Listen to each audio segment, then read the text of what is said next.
Today's interviewee, many people in the audience might recognize him. He's had many jobs over time, and each one of them seems to bring a story. And this is what we'd like to share with you today.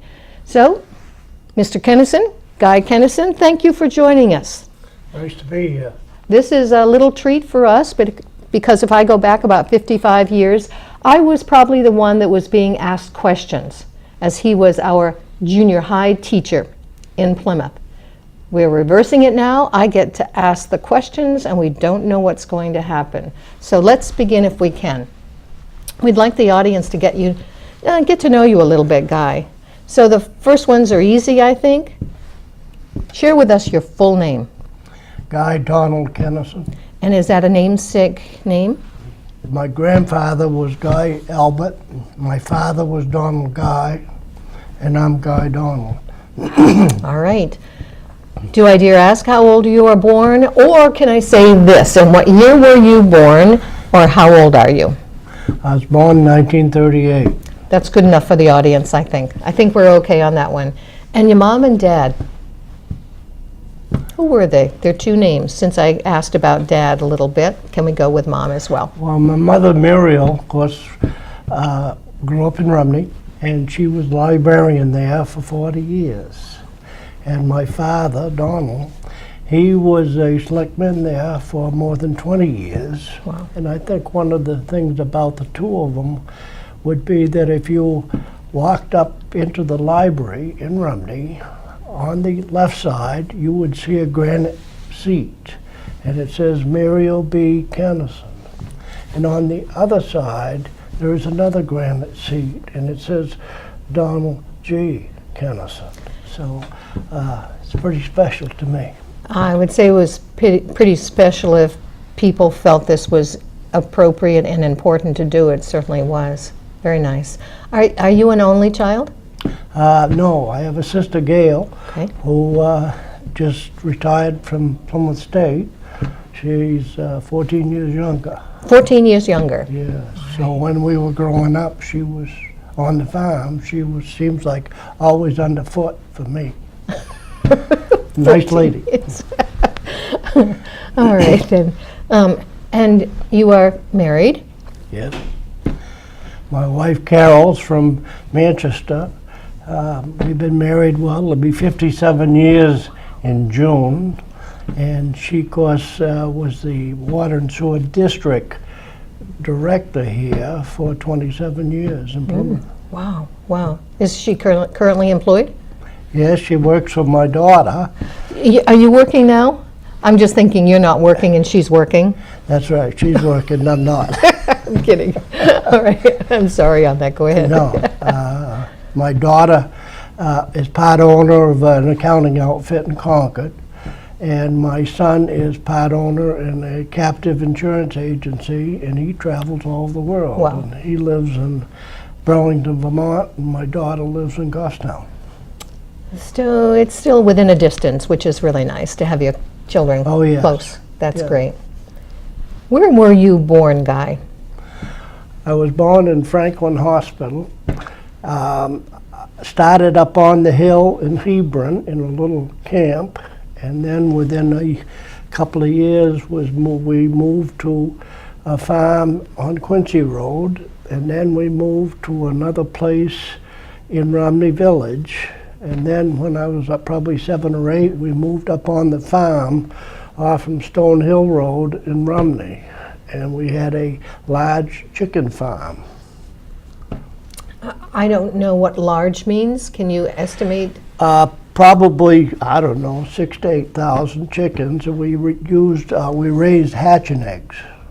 So, and I always tell the story how we used to sell cracked eggs and stuff, and one of the people from Plymouth used to come up and buy them. And this particular gentleman came up and said, I want 2 dozen hatching eggs. And my father said, well, we're out right now. And he said, well, crack me up a couple of dozen. Not good. Were you born at home or were you born in an actual hospital? Yeah, Franklin Hospital. Franklin, there. Yes. And why there? Did we have Plymouth here at the time, or? Yes, but at that time, they were living in Hebron. and it was closer to Franklin from Hebron than it was to Plymouth. Interesting, interesting. Some of your education was done in Rumney. Some of your education was done in Plymouth. Could we chat about that a little bit? I grew up in an elementary school in Rumney up on the hill across from the Mary Baker Eddy house for the first 4 grades. And the ladies that were the teachers were the Russell sisters, Mary and Ruth. And then I made the big move to Rumney Depot for 5th through the 8th grade. And yes, back then, of course, it was the Russell sisters, they went to Plymouth normal school. And of course, then you're not allowed to be married as a teacher because they didn't want you expecting during the school year. And so then, of course, the elementary school now is named the Russell Elementary School in their honor. That's great. Nice sisters. What was your favorite subject in elementary school? Recess. If we weren't on TV, I would do this to you. I'm not going to do that. All right. That's all right. And then when you were in 5th, 6th, 7th, 8th grade, what subject matter kind of resonated with you? Science and math. Science and math. Yeah, I enjoyed math. All right. And that ends up, you ended up teaching in one of those fields later on. That's right. Interesting. We're moving into Plymouth now. Think about 9th grade, 10th grade, 11th grade, 12th grade. Were you bused into Plymouth? How did they transport you then to Plymouth High School? My first year at Plymouth High School in 1952, I came down on the train and went home on the train. And then the train stopped, and there was Lester Coffin was one of them that used to pick up 5 or 6 of us and truck us to Plymouth in the morning and at night. Yes. Wow, wow. How did you do that? Did you, I'll get the first question. Did you ever do extracurriculars? And where I'm coming from is, that's after school, and that could have posed a problem as far as transportation. I enjoyed all sports, but I was only allowed to play baseball for the simple reason that I had to thumb home at night. And my father and mother did not want me thumbing home after dark. So if I got up to where Hatch's Dairy was, now Northway Bank, if I didn't get a ride there, I had to thumb all the way to Rumney. So, but I enjoyed basketball and football. I enjoyed all sports. Would you have had sports, extracurriculars, when you were in junior high in Rumney? No. Nothing. So this was new for you coming into Plymouth. That's right. All right. Let's chat a little bit about your experience in high school sports that you played. When I went to try out for the baseball team, I believe it was Coach Bazzano was the coach. And of course, I'd never played Little League or anything. And we had scrub home in Rumney, but that was it. So my first job at the baseball team was sitting on the fence during batting practice and chasing balls over where Deming Chevrolet was later, and now the college maintenance buildings. So you're at D&M Park. That's right. That was my first job. And boy, I did a good job. So I was so good at it that one night the pitching coach, the batting practice pitcher got hurt. And Coach Bazzano said, "Kenneson, you said you could pitch, get in and throw." So one right after the other. He says, "You don't need to be on mic, you just throw." Okay. So that was great. Now, my reward for this was at the end of one of the games, 7th inning, go out and center field. And back then, I had a glove that was this, and I'm out there as big as life, and a ball comes whistling out to me. And it's off to the side, actually, and I ran over, dove, rolled over, came up, and everybody's cheering. And I'm saying, where's the ball? And they said, in your club. I said, I got it. So my reward for that was I was able to pitch one inning the next game and struck out a couple.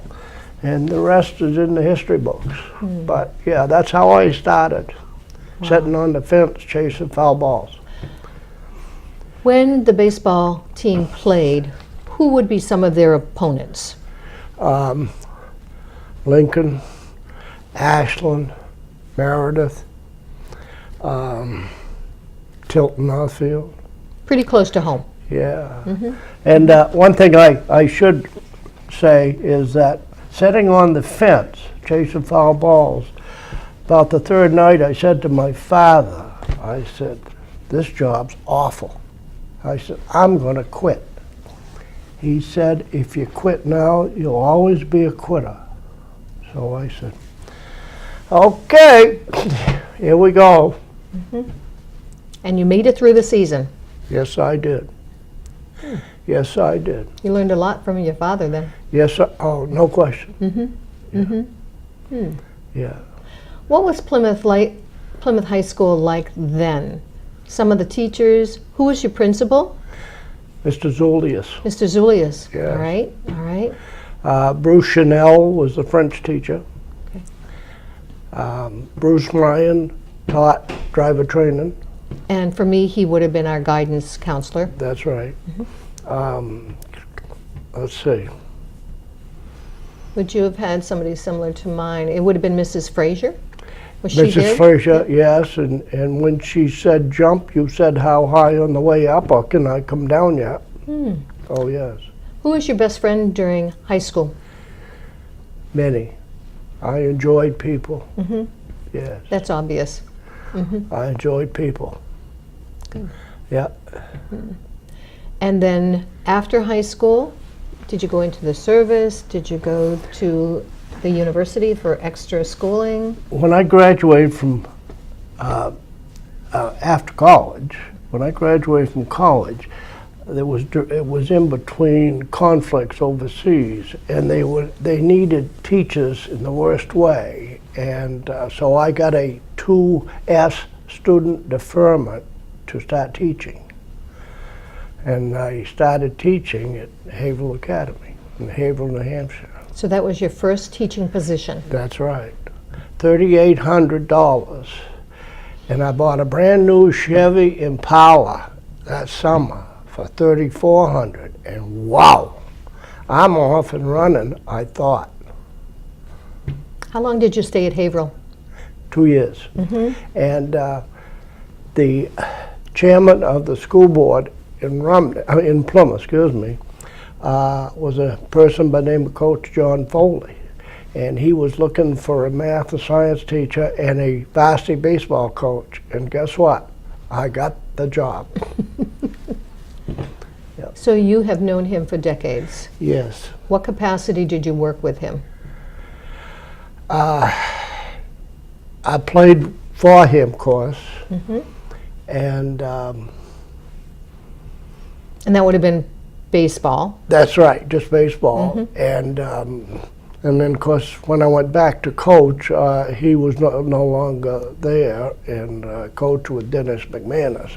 But yes, of course, I taught some of his children in school, as you know. Yep. But a great man. So like a mentor? Oh, no question. No question. Yeah. What did you learn from him?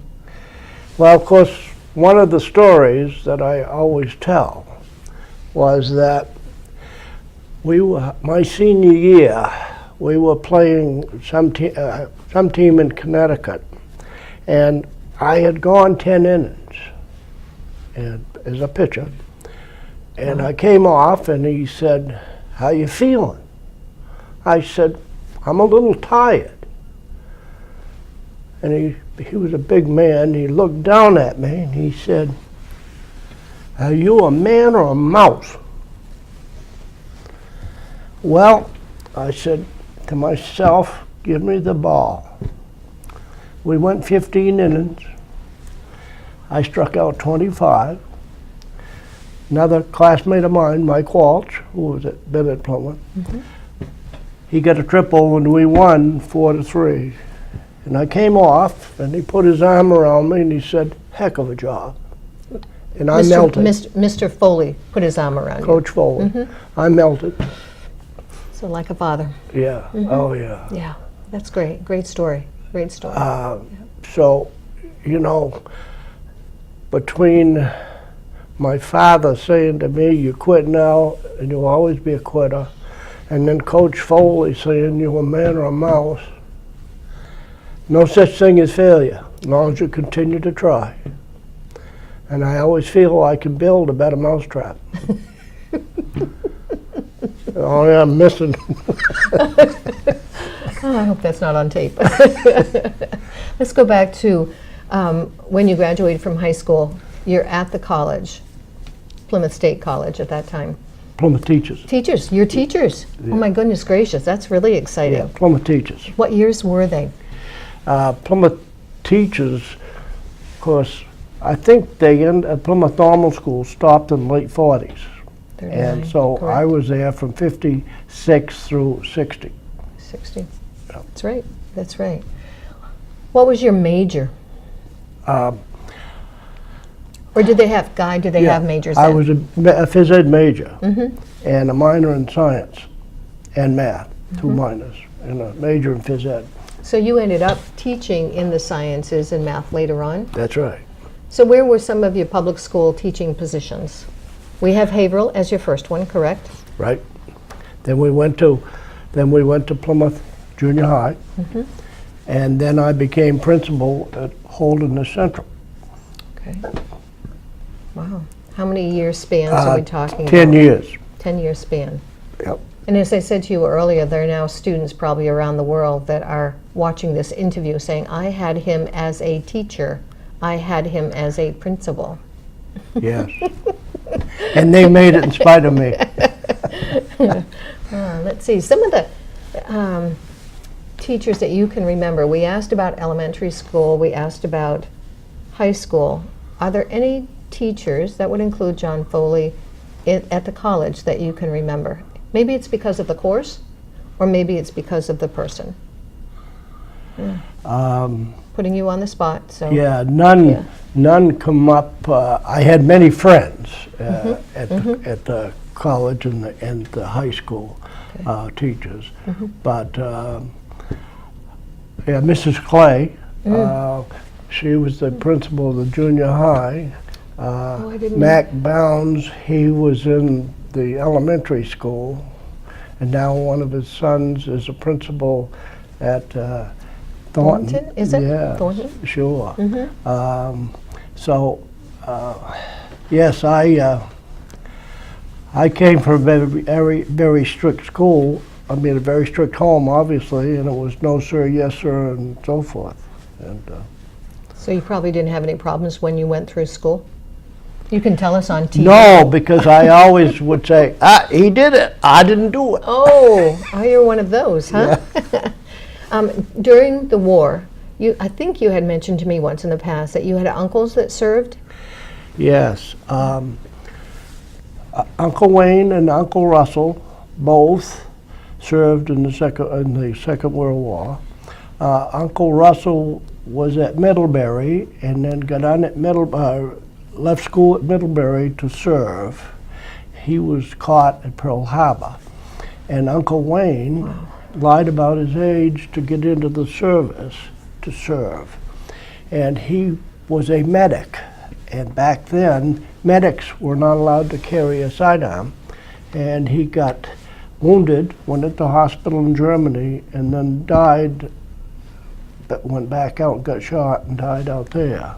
And the Legion Post in Romney is the Kenneson Lamont Legion Post in their honor. In their honor, Yeah. wow.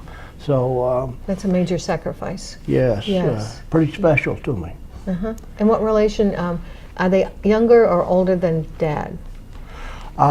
They were, Can you do that? let's see, they were younger. Younger? Yeah, Wow. yeah. Wow.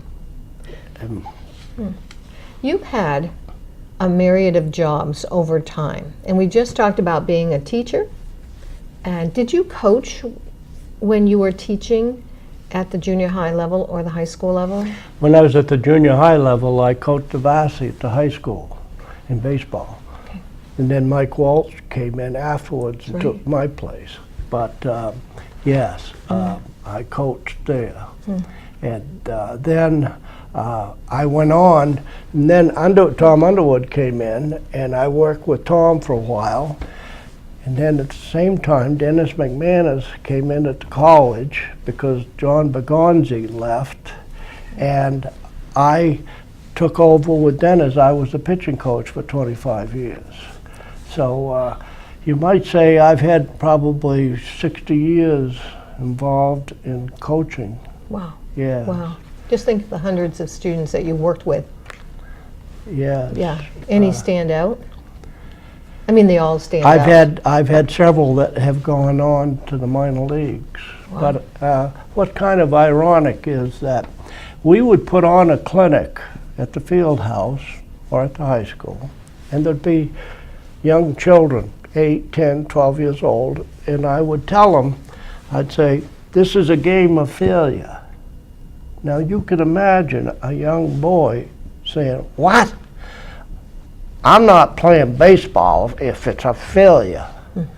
But it is, in that where else can you lose 7 out of 10 times at the bat and still possibly be in the Hall of Fame? It's that simple. Baseball is a game of failure. The other thing I used to tell them, you take a round ball and a round bat. There's 2 cylinders. And I'd say, okay, now you're going to hit it square. And they'd look at me like something's wrong with him. But it's a great sport. Have any of the kids ever come back to you as they grew? Many. Many. Oh, yeah. And what would they say? What would they say? If I asked them to describe you, that's interesting, what might they, what adjectives would they use? Well, I know one in particular situation that 2 years ago came up to me, and he said, he gave me a big hug. He's late 60s, and he said, what I did to him was kind of rough back when he was in school, but he said, I can't thank you enough. And that's the way I was brought up, no question, and that's the way I treated people. In fact, when I was principal at Holden the Central, we used to go out and participate with the kids. And if somebody did something wrong, then they were reprimanded. But that also, all the other 5th through the 8th graders out there participating saw that. So they knew that I wasn't one to be fooling around with. You're a highly structured person. Like to think so. Well, Yeah. based upon what you said, Yeah. that's what I'm reaping from this. Yeah. Interesting. Why does baseball excite you so much? Well, I guess it started back when I was 8 years old. My father wanted to be a Major League Baseball player, and he didn't make it. And on the farm, he used to have me pitch to him. And up back of the farm, we had a mound and home plate and everything set up the same as D&M ballpark. And when I was like 12 or 13, we had a gentleman by the name of Al Spora, who used to be the backup catcher for the Boston Braves. And he'd come up and get eggs. And if there weren't any, he'd have some cracked up for him. But he would come up and get eggs. And so my father said to him one day, do you suppose I could hire you to come up and give my son some lessons on pitching? And so I learned several of the tricks. And then we went from there. And of course then I hadn't made it to the big leagues because of my size, plus probably I wasn't good enough. And then I remember going for a tryout down in Nashua, and there was a gentleman by the name of Chevalier from BC, and I was pitching to him. And Fireman Murphy, the scout for the New York Mets, was standing back of me. And I'm throwing, and Chevalier can't hit me. So Murphy says to me, well, tell him what's coming. So I tell him what's coming. He still can't hit me. So Murphy says, hey, kid, what's your name? He said, we got to talk.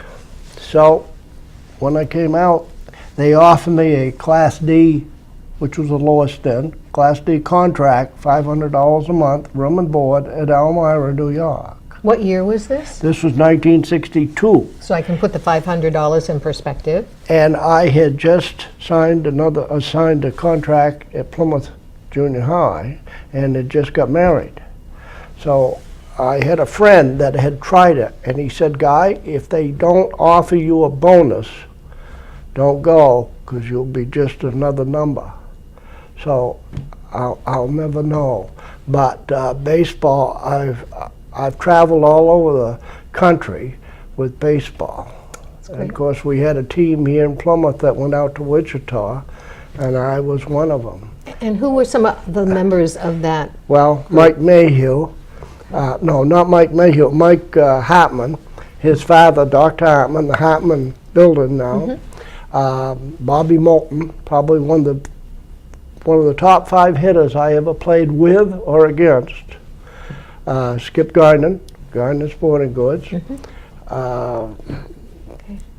So those are all names that resonate with the audience, I think. That's Plymouth. Yeah. That was Plymouth. That's great. Yeah, Muggsy Courier, and of course Courier Field. What a thrill. What a thrill for all of them to be able to go there. Oh, it was great. Yeah.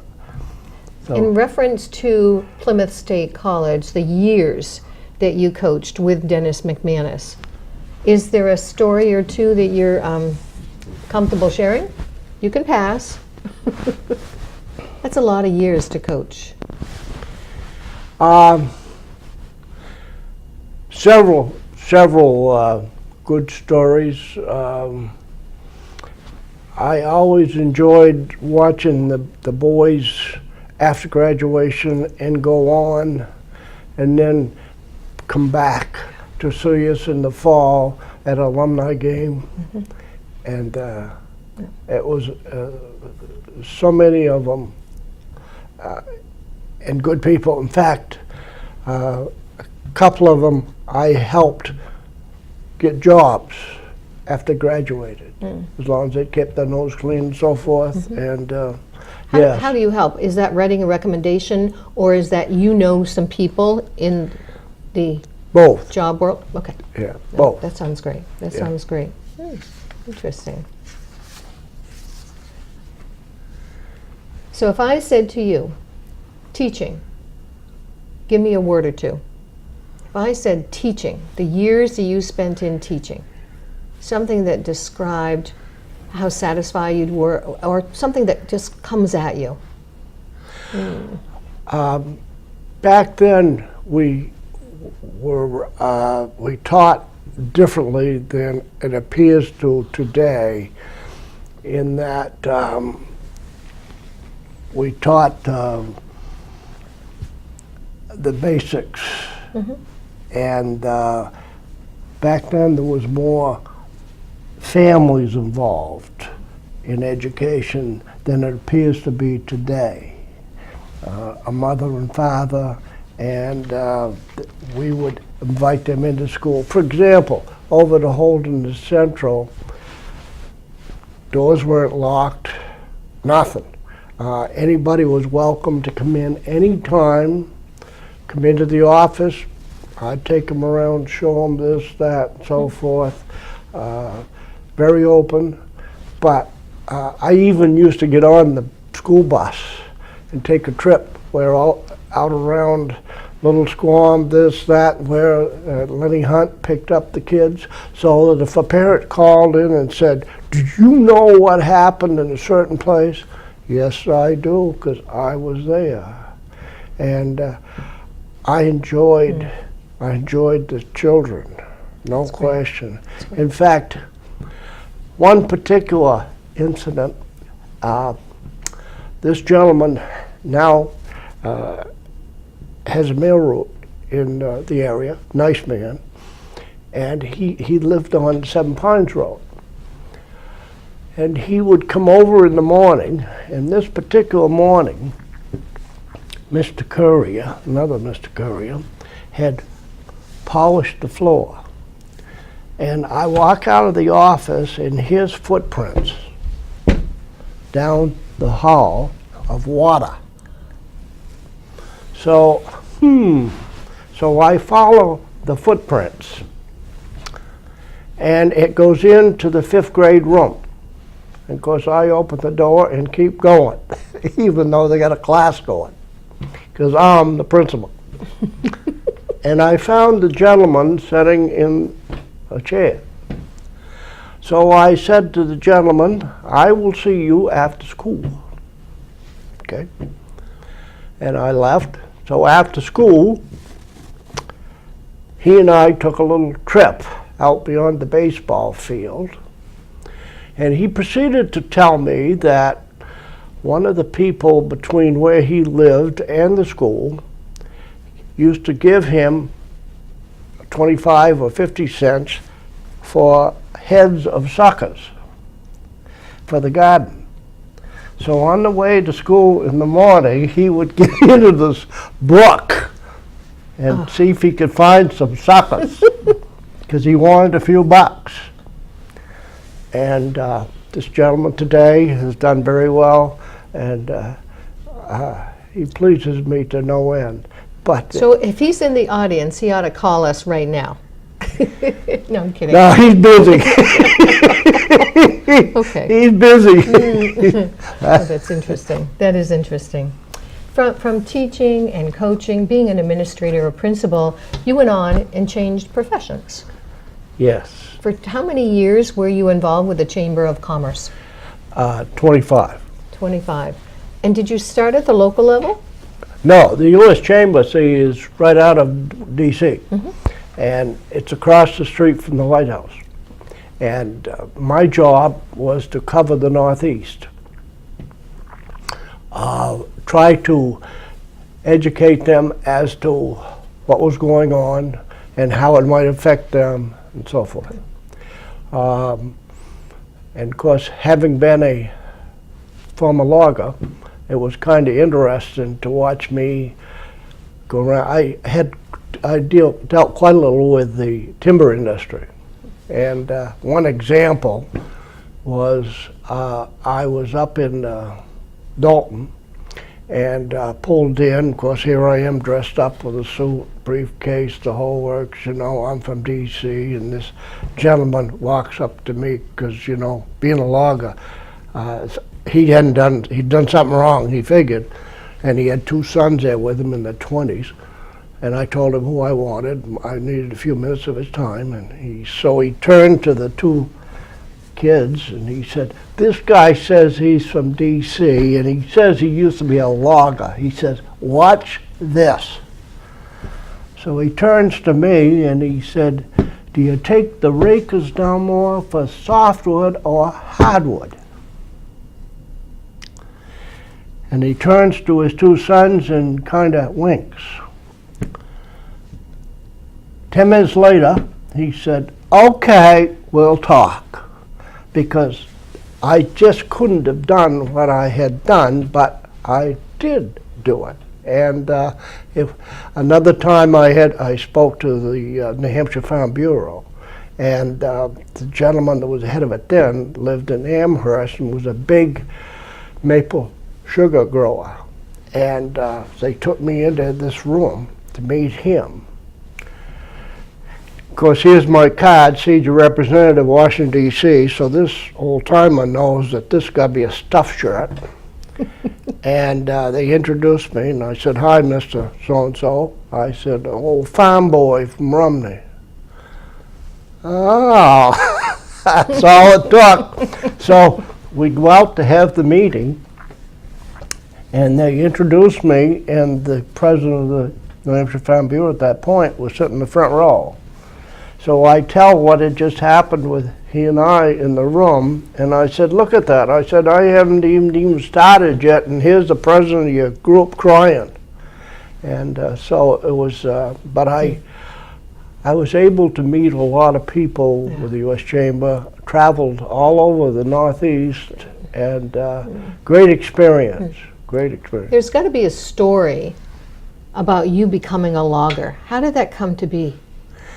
Well, when I was 14, up on the farm, the next door neighbor had a big farm, and before being 14, I used to pick up my pulp saw, and he had a team of oxen with a scoot or a bobsled, depending on the time of year. And I would get on as he'd come down by the house, and we'd go out in the swamp, and he would cut trees and roll them onto the scoot and sell them. Okay, had a skidway and so forth. So when I was 14, I said to my mother and father, I said, I'd like a bicycle. And they said, well, we can't afford a bicycle. So I said, ha. So I take my pulp saw, my axe and wedges and sledgehammer, and up back to the farm. For one full winter, I cut and split 10 cords of wood and piled it up 4 foot, because I could do my job sorting eggs after dark in the hen house. So every day, or during the week and then the weekend, I'm up back. All right, that spring, Otto Patterson from Rumney Depot came over, and they bought the 10 cords of wood, sawed it up right there, and they paid me $14 a cord. Whoa! I got $140. I'm rich. So guess what? I come to Plymouth, and I go into Western Auto here in Plymouth, and I buy a Schwinn bicycle. Battery-powered horn, battery-powered light, beep, beep. Get down the main street of Rumney, all the girls want to ride on my bike. In fact, when I go to Old Home Day now, there's 3 of them that'll come up and say, you still got the bike? For the audience, some may not know where Western Auto was located. Right beside of the bakery. Yeah. All right. Yeah. That takes us back a little bit. Sure. Yeah, it does. It does. So I guess that's where my love for the woods Came from.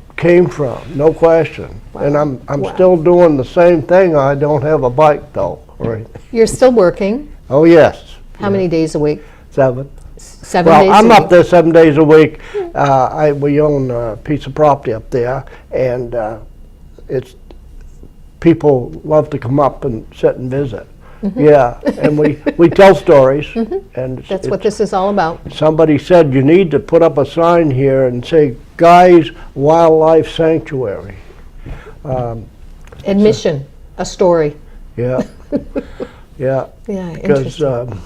Interesting. I got them. Yeah, that's great. If I said to you, what was the happiest day of your life? What do you think it would be? When I got married. That was quick. Okay. What might be, conversely, what would the saddest day of your life maybe be? And it's hard to come up with one. Back in 1971, the day before Thanksgiving, 3 o'clock in the afternoon, I'm out in the woods chopping when I had my company going, and I cut a tree and the top of it broke off. I never saw it coming, and I had a hard hat on, and it hit me right there, and I went down and out. And I finally came to, and the 2 men around me, I said, what happened? They said, you got hit. I said, well, get me on my feet, I'm ready to go. And I couldn't move. So they got me up, and I staggered. I was in shock. I staggered down to the truck, and they took me to the hospital. And Dr. DeWitt, of course, who was famous here, he said, Guy, either you were dead from your skull being crushed, or you were decapitated without that hard hat. And I ended up with neuropathy out of it, but I'm fine. Wow. Let's switch gears on that one a little bit. Let's talk about the town as we know it today, and we can, Rumney and Plymouth, etc. What changes have you seen? Your hometown where you were born, grew up, Rumney, and also Plymouth. Well, of course, in the town of Rumney, I don't know many people today. People have moved in. And of course, Rumney Rock has become famous. No question about that. And as I say, Guy Burnham, Haven Little, and my father ran the town of Rumney for a long time. It's like men. But it's different today, that way. Town of Plymouth, I worked when I was going through high school and college. I worked for Carl Adams. In fact, one of the stories there was I was carrying groceries out one day, and this convertible drives by, and Carl Adams, I thought.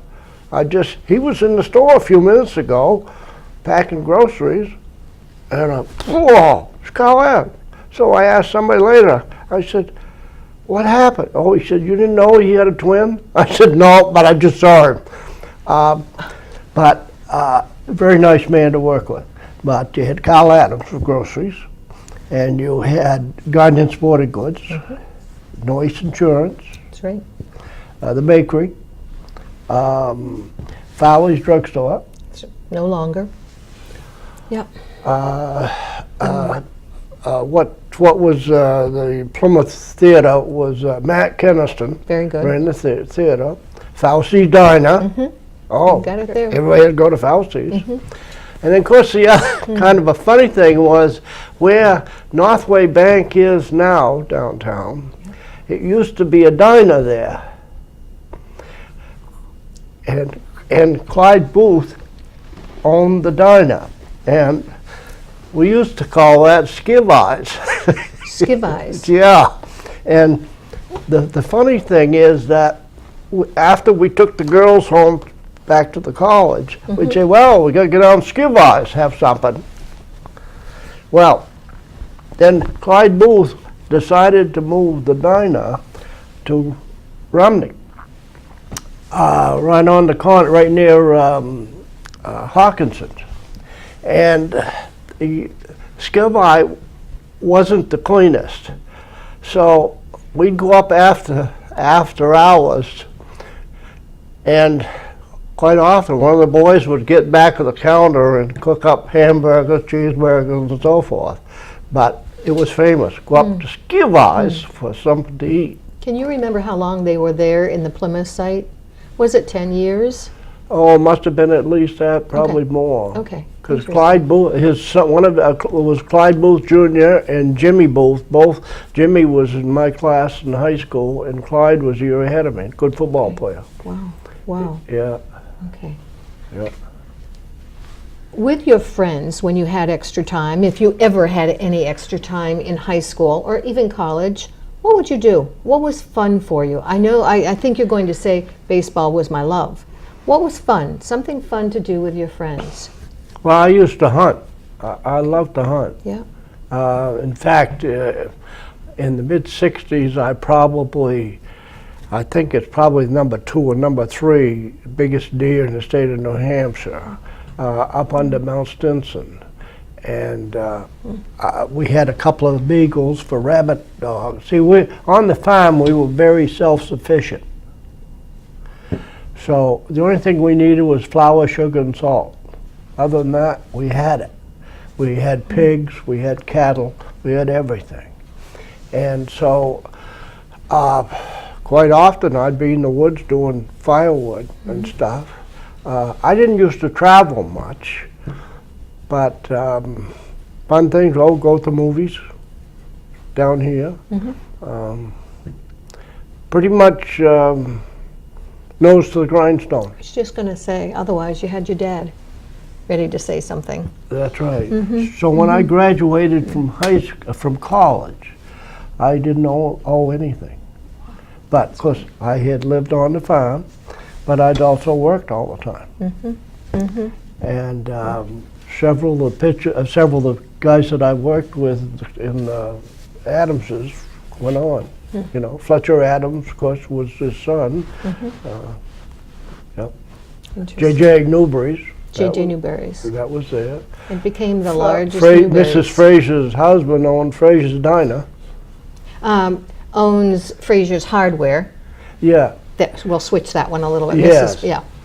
Yeah. And Next door. Yeah. And they came here, I think, after World War II. Both started those two businesses side by side. Yeah. That's neat. That's neat. Are there any questions that I should have asked today that I didn't for some reason? Or is there a story that should be told? There's lots of stories. I know just what you're going to say. Sorry. Lots of stories. Can you tell them? Can you tell them?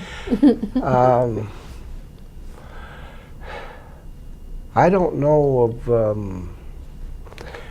course, Coach Foley, that one. I mean, he was my mentor, and if he said jump, I'd say how high on the way up, or can I come down yet? Yeah. No question. Well, that brings us in the world of sport a little bit, and you brought a couple of artifacts today. Would you share them with us, please? This was made in the Draper Maynard place here, which is now owned by the college, right? Correct. And well, this is a wooden bat that I used to use in high school. And I didn't break it either. Probably didn't hit much. Maybe that's why. I don't know. Believe that. Don't believe it. My father used it in high school, and I used it in high school. So how old would you guess this might be? I would say close to 100 years old. I think you're right. I think you're right with the markings that we have on it here as well as here. Interesting. And of course, this got me almost into the majors. Not quite, but and you can imagine. Of course, back then we had it was very flexible, not flexible, pliable, and I always kept it oiled and so forth. And it was handed down to me from my father. Nice. And you know, I see major leaguers today making these spectacular catches, and they are. I mean, I couldn't make a team if I tried now, but a glove like that, you aren't going to make those kind of catches. Of course, today they have big webbings and so forth. But think how they did it without the web, the way the original gloves were without a web. Yeah. Just fascinating. Or with no glove at all. Yeah. Oh my gosh, what kind of, I just think backwards 150 years and those kinds of athletes that did what they did. Yep. It's pretty amazing, pretty amazing. Now, I can think of one story that's, we were playing the town team, well, the Plymouth, the town of Plymouth had a town team, okay. And one night we were down in Laconia, playing against Laconia. And one of the Laconia ball players slid into one of our ball players at third base, and a fight erupted. Okay. And Charlie Courier, Muggsy Courier as we know him, he was coaching third, and he got in the middle of it. And the guy that slid into third was a light heavyweight Golden Glove champ. Well, of course, Charlie got the worst end of that deal. And I'm in the dugout, and I wanted to go out, take a bat and go out and see if I could get involved, but they told me to stay right in the dugout because I was supposed to pitch the next day. All right. And as I'm sitting in the dugout, I watched this two guys walk out towards it, and I thought, oh my Lord, that's that guy's brother who's the Golden Glove heavyweight champ. And as they walk out by the dugout, he says to his partner, he says, we got to straighten a few people out. So, and they called the police, but it was motorcycle weekend. And so no police were going to come. All right, so the next day we're playing down here to D&M, and I'm pitching. And it's like 3-3. And about the third inning, in comes Charlie Curry. And he is covered with bandages. And a wet towel, ice, everything. And you'd never know it was Charlie. And I looked at him, and of course you can imagine where the adrenaline went. Right through. And they didn't touch a ball off me from then on.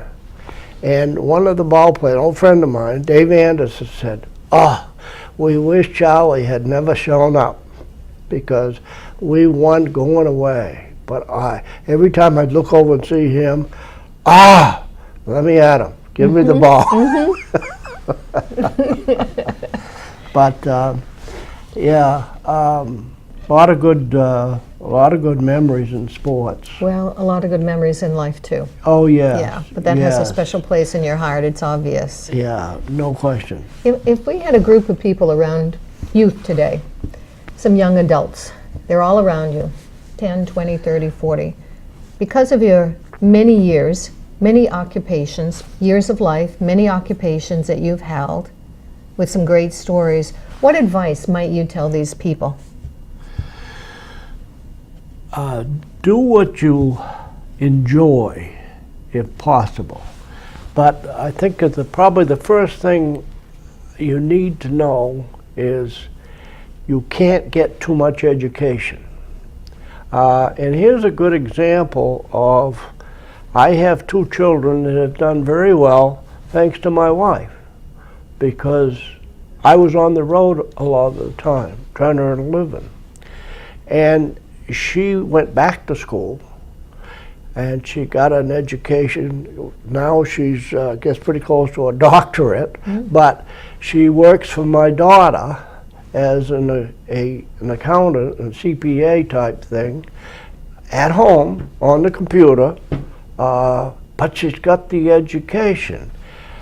And young people today don't think that you need an education. And I see some of the stuff that goes on. Thank goodness I grew up when I did, because I had no idea what drugs were all about.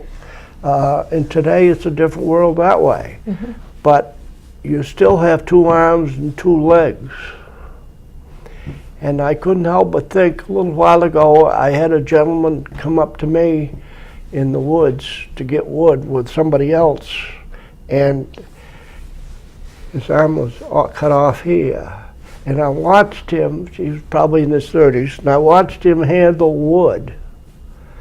And I said, look at that. I felt embarrassed about my ragged shoes till I met the man with no feet.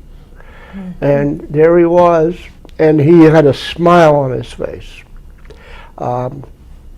So it's, young people today need to get all the education they can get, whether it's full-time, part-time, doesn't matter.